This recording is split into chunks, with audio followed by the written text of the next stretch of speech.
Bonjour à tous, on se retrouve aujourd'hui pour une petite vidéo de test et de présentation de la Aprilia Tiono 660. Alors c'est la première vidéo sur la chaîne, j'espère qu'il y en aura d'autres après, mais c'est la première où je suis sur la moto et où j'ai le micro dans le casque. Donc c'est un nouveau petit setup que je teste avec la DJI Osmo Action 4 là sur le casque et les micros à l'intérieur. J'ai une petite GoPro sur le guidon, j'espère que l'angle est pas trop pourri pour que je puisse faire des petits plans des deux caméras. Et du coup l'objectif aujourd'hui ça va être de vous présenter un petit peu la moto. Bon, alors lui il est un peu lent. Alors j'espère qu'il n'y a pas trop de bruit de vent.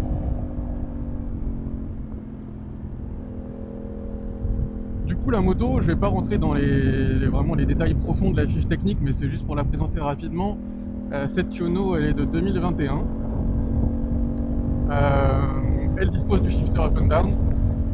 Et comme on peut le voir sur le compteur, elle est bridée en A2, elle est à 35 kW. Je crois qu'en full elle est à 95 chevaux, si je dis pas de bêtises. La moto, tous les pleins faits, pèse 180 kg, 183 je crois. Elle dispose d'un freinage, je vais en parler un peu après, mais un freinage Brembo radial 4 pistons qui est incroyable sur une 660 comme ça, c'est incroyable d'avoir ça. La fourche inversée à l'avant. Les suspensions avant et arrière sont réglables en précharge, en détente, en tout ce qu'on veut, mais pas électroniquement, je crois pas. Je suis en train de dire ça, non je crois pas qu'elles sont réglables électroniquement. À confirmer, je ne veux pas dire de bêtises, donc ça faut vérifier peut-être. Ensuite, quoi d'autre? On a un cadre périmétrique qui est le même que celui qu'il y a sur la RS 660. Sensiblement, la moto elle a beaucoup de similitudes et de points de comparaison avec la RS. Et même on peut même les comparer avec les grandes sœurs, les V4, puisque on est sur un cadre périmétrique. Et ça c'est quand même incroyable d'avoir ça sur une 600. Voilà. Je crois que j'ai dit à peu près. Ah si, aussi une petite info importante au niveau du réservoir, on est sur un réservoir de 15 litres. Donc c'est tout à fait honnête. Et donc la moto peut tenir en utilisation pas non plus bourrin, bien 250 bornes facile quoi. Voilà. Donc cette moto elle nous est prêtée gracieusement par le collègue Alexis. C'est également la moto que j'ai bricolée sur la précédente vidéo. En tout cas c'est une des premières vidéos de la chaîne où je présente les motos. Et dessus on a changé levier de frein en bout de guidon et pédale de frein. Donc j'espère que le levier de frein ne va pas me lâcher. Normalement non, il n'y a pas de raison. Voilà, donc pour la présentation un petit peu de la moto, là on va se diriger vers des petites routes un peu sympas. On est fin janvier, il fait 15 ou 16 degrés, c'est incroyable. On est dans les Landes. Donc ben profite de la moto quoi, à fond là, c'est vraiment des conditions qui sont juste inimaginables pour un fin janvier. Donc je suis en gants d'été, blouson d'été, pantalon d'été et on kiffe.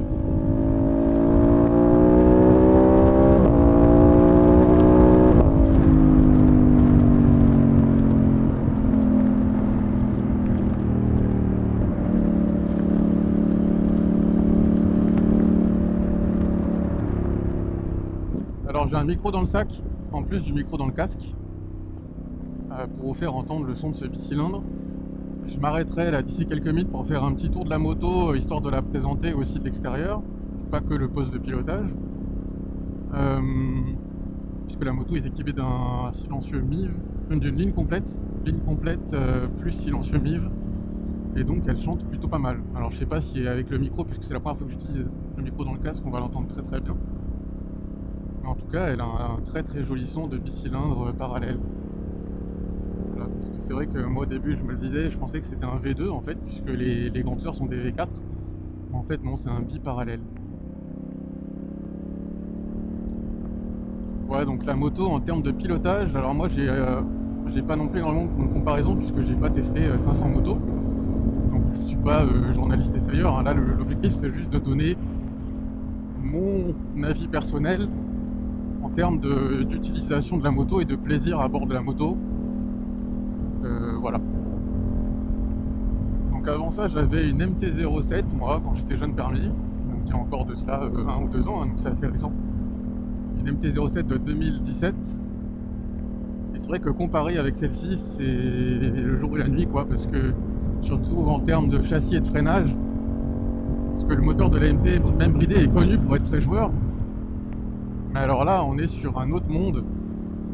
On est sur un plaisir dans les courbes. On peut s'amuser, on peut rentrer fort, freiner fort. Le freinage est tellement précis et progressif. Et les suspensions sont également beaucoup plus fermes que ce qu'on a sur une MT, à l'avant et à l'arrière. Et donc on est vraiment sur une conduite qui se rapproche d'une 1000 quoi. En fait, on peut vraiment y aller, on peut faire confiance au frein, on peut faire confiance au châssis, pardon. Et c'est un délice cette moto, en fait, c'est un délice. J'ai pas testé toutes les motos à deux, hein, bien évidemment, mais quand on regarde les comparatifs, on a quand même l'impression que cette Tiono et la RS 660, si on parle de la version un peu plus sportive, sont peut-être à l'heure actuelle les meilleures motos à deux. Et en fait, en pilotant celle-ci, c'est vrai que ça doit être dur de faire mieux que ça en fait. Ah, donc là, je suis en 4ème. Je suis quand même assez à basse vitesse, alors on sait pas combien je suis bien évidemment. Il faut faire attention, on est sur YouTube, même avec 5 vues sur YouTube, on peut toujours se faire choper, donc bon, je fais gaffe. Et voilà. Donc moto super agréable à piloter. C'est juste un plaisir. Alors si on veut parler maintenant d'un autre point qui est quand même intéressant sur cette moto, que moi je n'avais pas sur ma MT-07, c'est le shifter. Alors le shifter up and down, le shifter il passe comme dans du beurre, c'est vraiment un plaisir à utiliser. La seule chose qu'on peut dire, c'est qu'à bas régime, forcément si on essaie de passer les vitesses à bas régime, puisque ça reste un cylindre et que là elle est bridée à 47 chevaux, peut-être qu'en full à 95 ça se ressent moins, mais quand on passe les vitesses, je dirais autour de 3000 tours, on sent qu'il y a un petit à-coup quoi. Il y a un petit délai avant qu'elle passe la vitesse, on sent la coupure des gaz et la reprise des gaz. Voilà, donc là si je descends, ouais, je me mets en 3ème, je vais descendre un petit peu, il n'y a personne derrière. Ouais, donc là imaginons, bon forcément je suis pas en ville, mais imaginons qu'on est en ville, ah voilà, on veut passer la 4. Forcément je suis en sous-régime, hein, mais c'est juste un exemple. Parce qu'en ville, c'est des choses qu'on peut vouloir faire, on est sur une ligne droite, on ne veut pas non plus accélérer comme un malade, on sent qu'il y a un délai.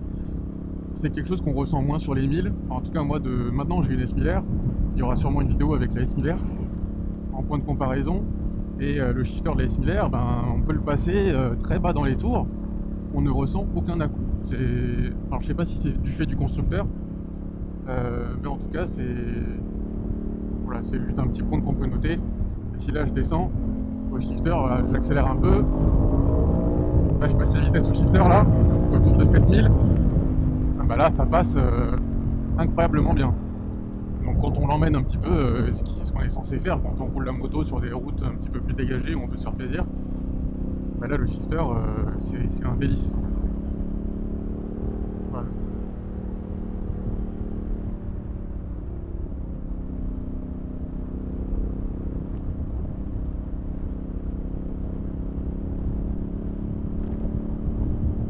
Ah, la route elle est un peu mouillée, on est quand même en janvier, alors je fais quand même attention, surtout que c'est pas la mienne. Surtout que j'ai déjà fait tomber, comme j'explique dans la vidéo, où on change les quelques éléments dessus. Alors on s'arrêtera là tout à l'heure, au retour il y a déjà quelqu'un. J'ai déjà fait tomber en la ramenant parce qu'on avait dû changer le pneu. Moi j'explique ça dans l'autre vidéo, je vais pas tout expliquer là. J'ai pas envie de la refaire tomber. Même si j'étais tombé à très basse vitesse, ça m'embêterait de la refaire tomber quand même. Tomber les rapports aussi au shifter, alors ça fonctionne bien, il faut savoir que il faut laisser un peu les gaz, il faut mettre un petit coup de gaz en tout cas avant de tomber le rapport au shifter. C'est à dire que si on coupe les gaz complètement et qu'on attend 2-3 secondes, la moto va pas vouloir passer la vitesse. Il faut être dans une conduite, un rythme un peu plus sportif, où on arrive, on coupe les gaz, hop, là je passe ma 3ème.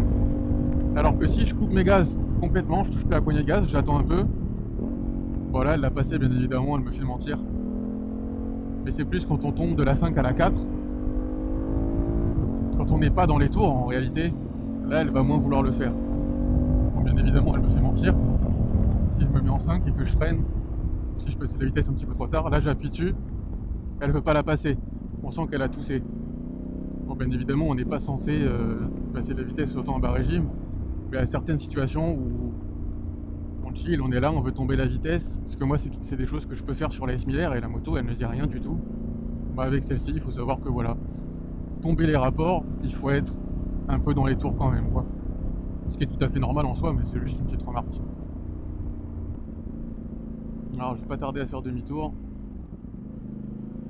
J'aurais bien aimé trouver un petit spot avec un petit rayon de soleil pour pouvoir vous présenter la moto et faire le tour de la moto.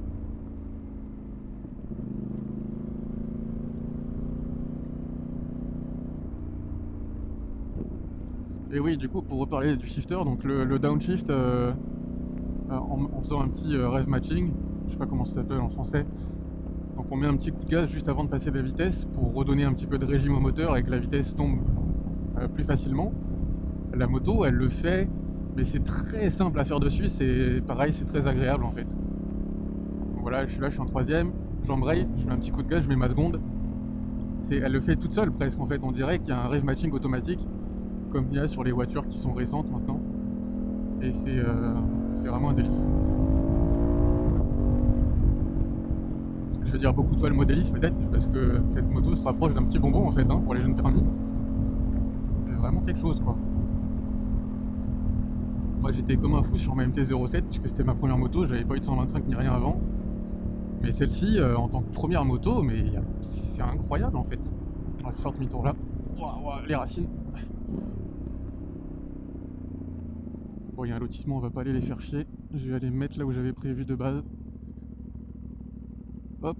Ouais, le rayon de braquage aussi, incroyable de la moto. Je m'arrête au stop, messieurs les gendarmes.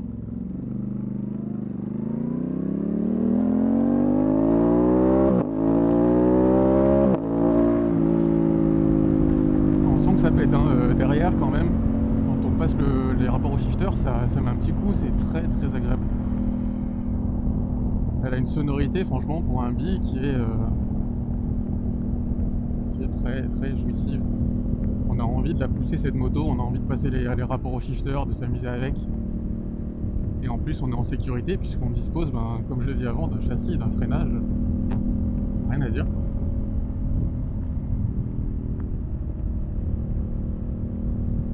Bon, jusqu'à ce que j'aille me garer, je vais peut-être essayer de mettre le son du micro dans le sac. Si on entend toujours ma voix, ça veut dire que je l'ai pas mis puisqu'en fait ça n'a pas fonctionné. Là j'ai un petit passager clandestin là, hop. Ah donc c'est parti, on va essayer de faire entendre un petit peu le son du pro, un peu mieux que ça.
Voilà, ça y est, je suis descendu de la moto, donc là je la présente, j'ai sorti l'appareil photo pour la filmer un petit peu et avoir une meilleure qualité avec un meilleur objectif.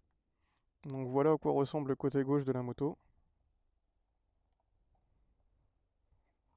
Donc, j'ai mon sac par terre, je vais pas marcher dessus. Des gens qui vont se demander ce que je fais. La face avant, avec cette optique, ces LED, je trouve que ça lui fait vraiment une gueule d'enfer. Et elle est équipée de la bulle haute là, donc c'est pas la bulle d'origine ça. Voilà, la fourche inversée.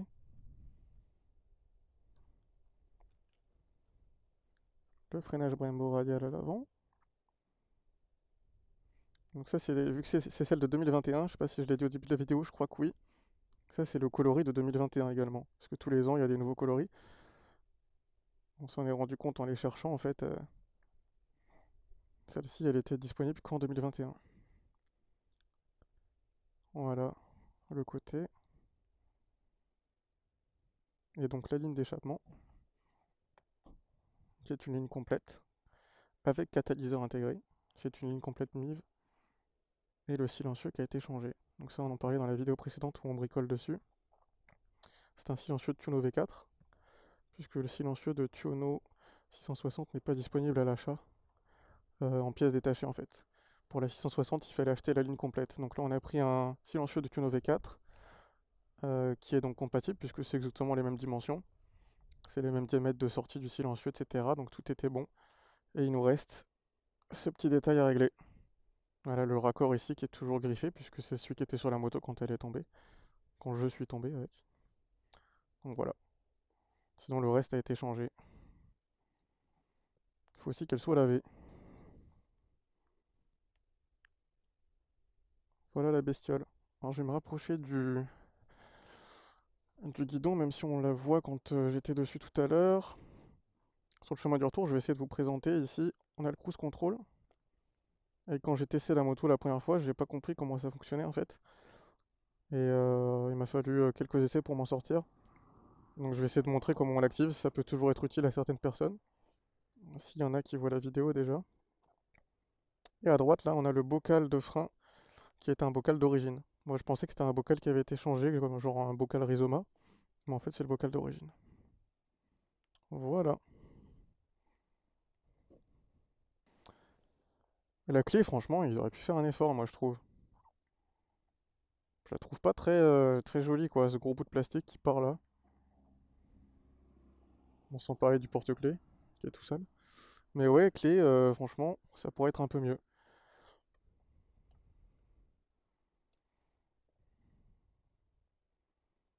Allez, on démarre.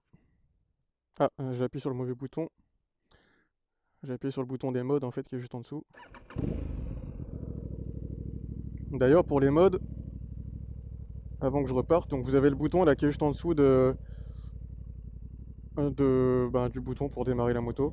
Je sais plus comment ça s'appelle exactement. Coupe-circuit, bouton pour démarrer, et donc en dessous on a le bouton des modes.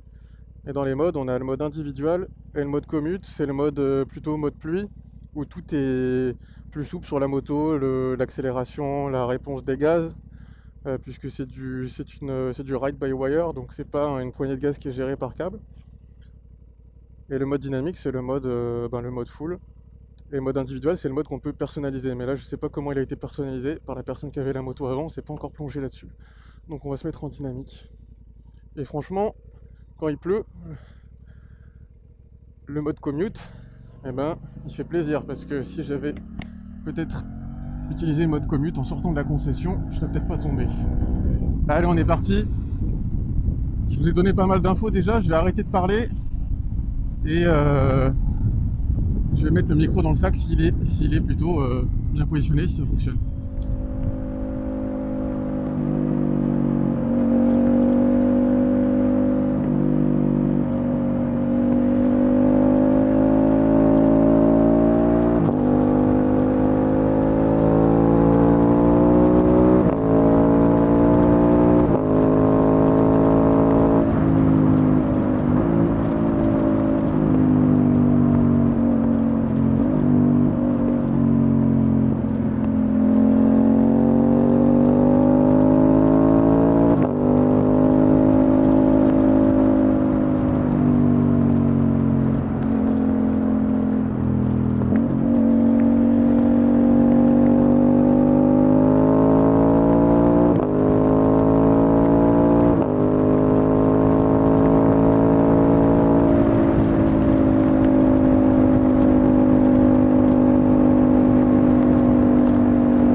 c'est vrai que je suis en train d'y penser, la petite... j'espère qu'il n'y a pas de mouchement sur l'objectif. Petit point dont je n'ai pas parlé, en termes de plaisir de conduite et d'agrément sur la moto, c'est le fait qu'elle soit très fine au niveau du réservoir, et entre l'entrejambe et le début du réservoir, ce qui permet de vraiment bien la serrer et bien la contrôler en fait avec ses jambes.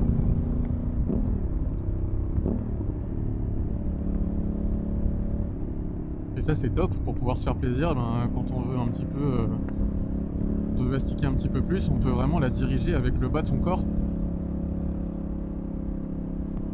Et ça permet de mieux la sentir, mieux être en contact avec la moto, avec la route.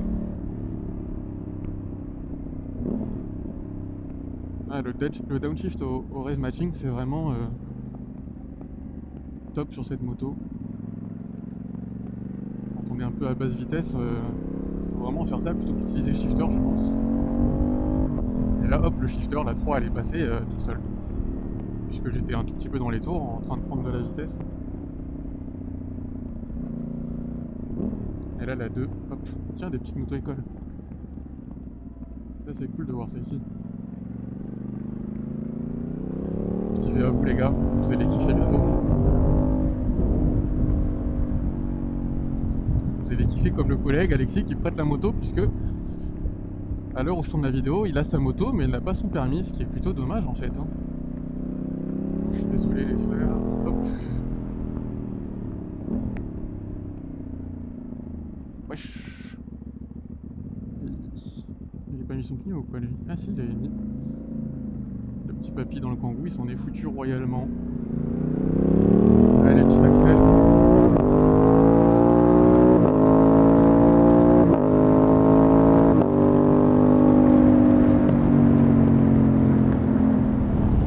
Alors le bridage, par contre, j'ai pas de souvenirs comme ça, parce que je sais pas si j'étais autant allé sur la moto quand j'étais avec ma MT-07 à l'époque, quand j'étais jeune permis. Mais le bridage, on le sent sur celle-ci. J'imagine que c'est pareil sur toutes les A2, mais j'ai juste pas le souvenir sur la mienne en fait. Quand on est poigné dans l'angle et qu'on y va vraiment, on sent que la moto elle coupe quoi. Alors j'ai pas regardé, ce que je suis concentré sur la route, j'ai pas regardé à combien de tours minute ça se produit, mais on sent que la moto elle coupe. Alors que elle fait 95 chevaux, donc elle pourrait aller beaucoup plus loin.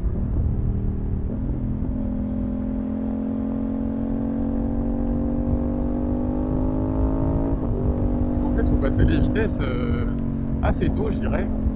Même si là, on voit que sur le contour, elle peut monter 12 000 max. Mais on va dire 10 000, quoi. Il faut passer les vitesses à 8, je pense. Parce que je sais que le max du couple arrive autour des 8000 tours. Donc, surtout là, avec le bridage à 2, dès qu'on est à 7005, 8000, bam, faut passer la vitesse. Sinon, on sent le fait qu'elle coupe, quoi.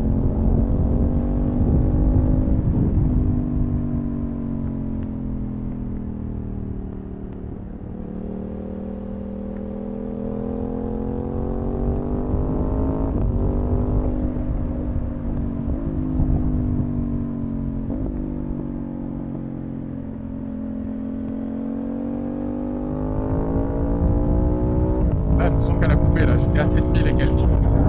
Là, je dirais dans les 7002, là. J'ai regardé un petit peu en sortie du virage. Autour des 7002, on sent que ça coupe. Voilà, par exemple, si je voulais tomber la 4, je derrière une voiture, il vaut mieux le faire au race matching en fait. Le 3 aussi. Parce que là, au shifter, puisque j'ai coupé les gaz depuis un moment, elle aurait pas voulu la passer. Bon ben voilà pour cette petite vidéo, j'espère que s'il y a des gens qui sont passés sur cette chaîne, puisqu'actuellement il n'y a personne qui la connaît, donc je sais pas s'il y a des gens qui vont voir la vidéo, mais si des gens tombent dessus, j'espère que ça vous a plu.